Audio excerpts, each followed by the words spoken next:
you need to make offers that are very complex. So if we take a house and we take a door. So this is actually a true case. One of our customers is selling doors to both private people, but also like big hospitals and so forth.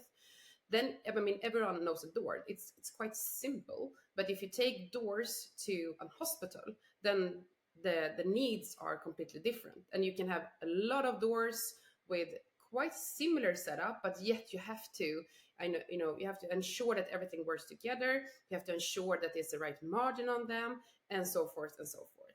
So that is one thing.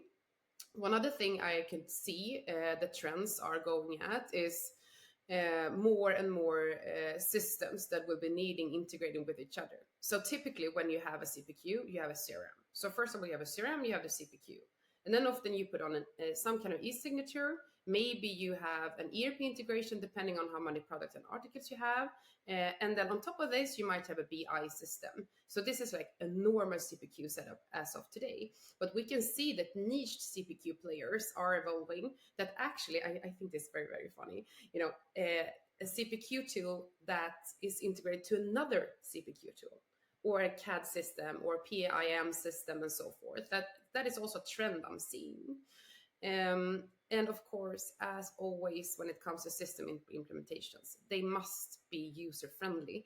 And since it's like super nerdy engineers configuring CPQ tools for a product owner, or someone has all the knowledge about the offering of one company, I wouldn't say it's easy to forget that it has to be user friendly, but it's not that prioritized because everything has to be set straight. So what we can really see is the user friendliness is in increased demand. So take one example. We have a preview function, and we actually have this preview function because we lost a deal to someone who had built the CPQ tool themselves. So they had a preview, and since we were lacking one, we lost the deal. So of course, then we built one, and some of the biggest CPQ players out there don't have a preview yet. So what this means, you have to download each and single one version and look at them. I mean, it's not that much of a fuss, but yeah, you can just have a preview. So that is what we can see is some of the trends. Maybe needless to say, of course, AI will affect the CPQ tools as well.